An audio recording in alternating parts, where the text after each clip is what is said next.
I just had a hysterectomy. What is a hysterectomy?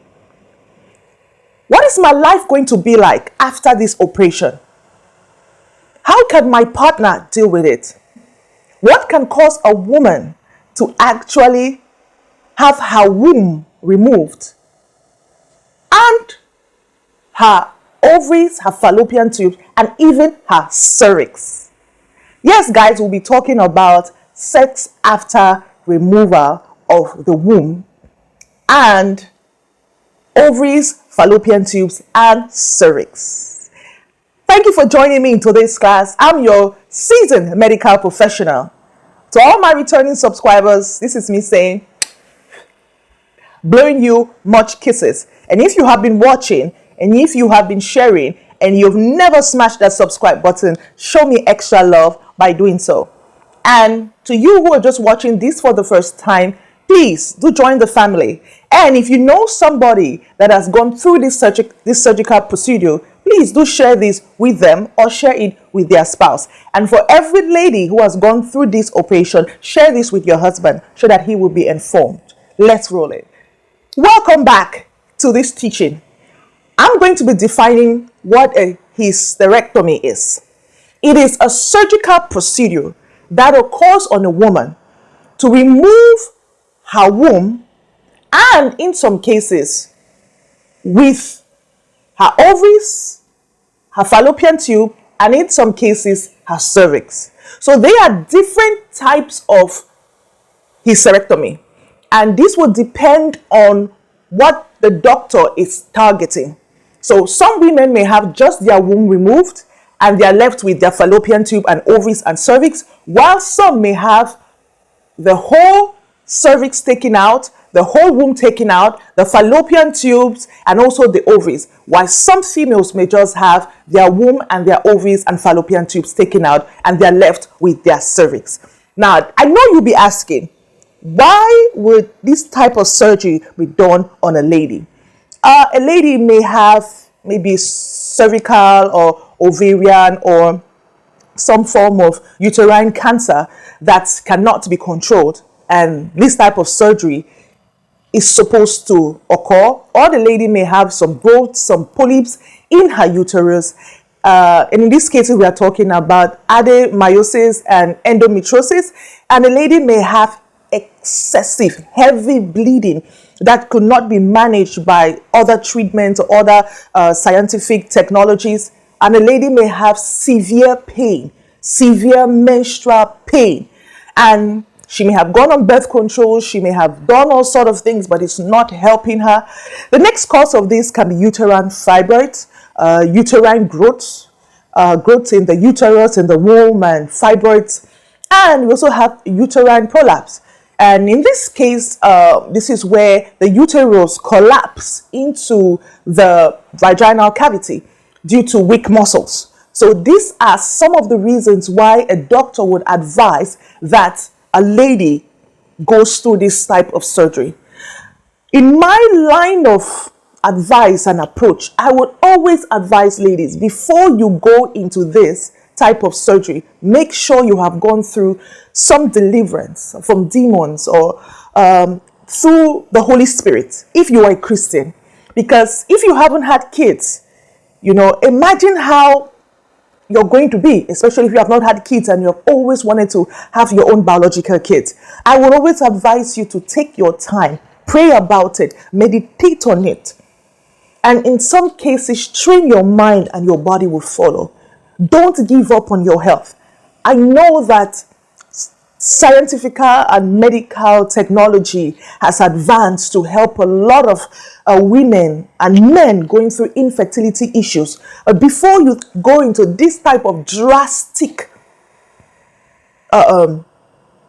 operation, make sure you have gone through the other forms of solution, and this should be your last resort. You can do this if you're not thinking of having biological children on your own. You may do this if you are finished having kids, you have given birth to all your kids, and you don't need to have any more kids. So what are the risks with these procedures?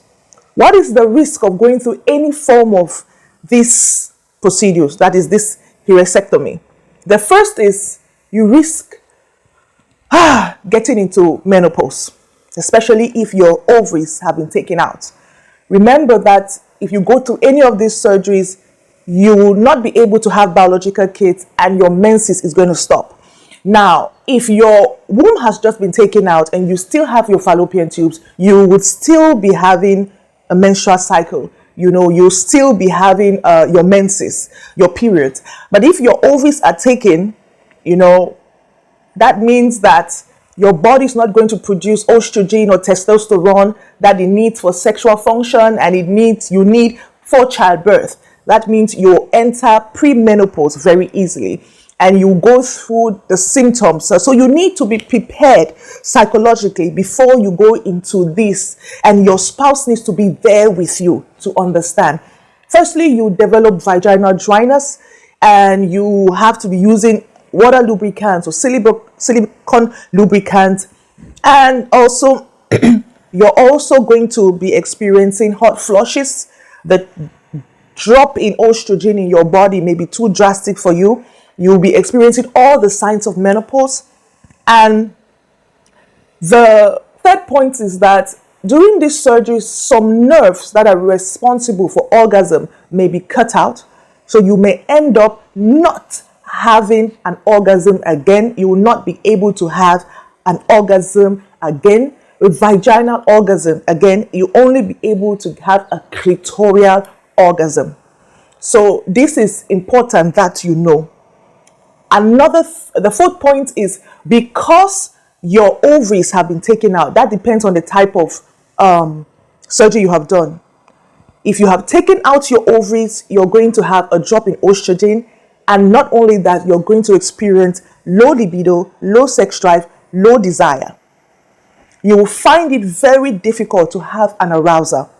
Estrogen and testosterone at the right levels are very vital to a woman's sexual function. And to a woman achieving orgasms, to a woman achieving even squirting during sex, to a woman enjoying intimacy with her spouse. These hormones are very vital. And the next point, and I mentioned this earlier, you won't be able to have biological kids and you won't be having your menses. This is what you should know. Now, what are the solutions? What is your life going to be like after this surgery? I'm doing this video because about 5 ladies asked me this question under some of my videos. And I think some sent me an email asking me how their life should be and also how they can increase their sex drive. The first thing I want to say is you need to get your husband on board. Get your spouse on board. And if you're not yet married, this is what you should tell the man.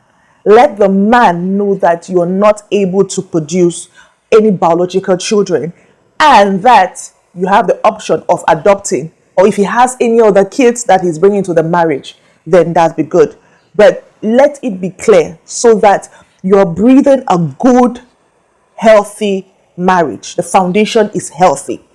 The second thing I'm advising you to do is to look into the homemade Viagras, the sex boosting drinks I have uploaded on this channel. And these recipes are specific to target your vagina. To target your vagina. Even though at this moment you may not have an ovary, you understand, or you may have an ovary but your womb is taken out. Trust me, this is going to make your body produce nitric oxide. And nitric oxide will dilate these blood vessels, these arteries, that will pump good blood supply to the walls of your vagina, to your clitoris. You will have an erect clitoris. You'll be able to have a lot of orgasms through clitoral stimulation. You'll be able to have a lot of orgasms through vulvar stimulation and even vaginal sex. So do not lose hope. Train your mind and your body will follow. You'll be able to have arousal from your nipples. This is why I'm advising you, do not give up. No matter the fact that your estrogen levels have dropped, maybe due to the removal of your ovaries, or if you still have your ovaries in place, but your womb has been taken out, your cervix has been taken out, that does not stop you from enjoying great sex with your spouse. Don't limit yourself. Another thing I'm going to advise you to do is, which is in line with the next point, with my last point, is get estrogen creams and pessaries that you're going to insert. Ask your doctor to prescribe these for you, that you would be able to insert into your vagina, and even some hormonal therapy replacement. You can actually get a doctor to boost you with estrogen jabs, estrogen injections. You can also get these pills that you would inject into your vagina as pessaries. You can also get creams. There are many forms of estrogen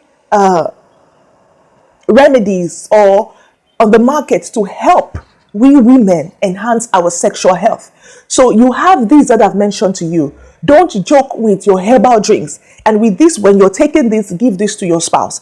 And I want to tell you, because you don't have, your body is not the way it used to be, and you have gone into premenopause, your spouse should understand that he needs to be patient. He needs to be very patient when it comes to foreplay.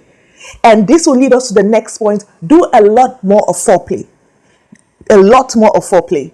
I don't normally advise pornography or using of sex toys for couples because it takes them apart. It makes them focus on an object or on images that are not real or that may not solve their problem. And when the real problem is between you both. So my advice to you is get your spouse on board. Get your spouse to every medical session you can get. Share this video to him. Let him understand. Let him know different ways he can stimulate you. Your nipples, the back of your neck, a lot of massage, a lot of clitoral and vulvar stimulation, a lot of vaginal stimulation needs to be done. When this surgery is done, let me not lie, you'll still be able to get orgasms through your clitoral stimulation. But you will not be able to get, you may not, that is if the nerves have been cut, have been tampered with during the surgery, you may not be able to get vaginal orgasms after this surgery. But you would be able to get clitoral orgasms. So although your chances of having orgasms is slimmed down, you still have your clitoris and your vulva that are going to be so sensitive if you take in estrogen replacement therapy and you take these homemade Viagra's. I'm telling you, it works like magic. I have over like 10 of them on this channel that will help you, that will help your spouse, and it will help you enjoy your sex life with your spouse. And my last solution is make sure you use lubricants. No, see, don't allow your husband to use his saliva, vegetable oils, soap as a lubricant or other forms of lubricant. With saliva, he may be having microbes in his mouth and he puts that into your vagina. And the next thing is that when you start having, let me say, smelly discharge, when you start having funny discharge, he will be the first person to tell you that you're unclean, you're dirty, you're sleeping around. So while these videos are there to guide you, also tell your husband that this is what he needs to invest in. Invest in some water lubricants and silicone-based lubricants. Well, my advice is get a combo of water and silicone. That's because the water will easily dry out and you will have to be replacing the water-based lubricant. But the silicone is real good. Your body does not absorb it and it's still going to be there. So get these and use this to spice up your sex life. But most importantly, your body can produce much lubricant. Your vagina can lubricate itself if you just train your mind that it's only a surgery. There's a lot you can achieve if you train your mind to it. There's a lot your body can do if you train your mind to it. So after this surgery, remember that you are not supposed to go directly into having sex. Depending on the location of incision, whether it was through the abdomen or whether the surgery was done through the vagina, you may still be going through pain, and it's good to allow at least a month and a half for good healing. And also, if there's any bleeding, make sure the bleeding has stopped. If you're still experiencing any form of bleeding, please go to the hospital. And my last advice I'm going to give you, this type of surgeries need to be closely monitored. So if you have money that you have saved up, or if you're having complications from a surgery, this type of surgery you did, my advice is go to India. Go to India because they are very good with health. That is a gift that God gave that nation. Go to India. Their healthcare is affordable. They will accommodate you, treat you well, and send you back in good health and still follow up with you. So this is my advice. Instead of wasting so much money, going back and repeating the same surgery and having more complications, just save up some money and locate a good clinic in India and go there. And I'm telling you, you will not regret it. So thank you for joining me in today's class. I remain your seasoned medical professional, Gwendolyne Halle.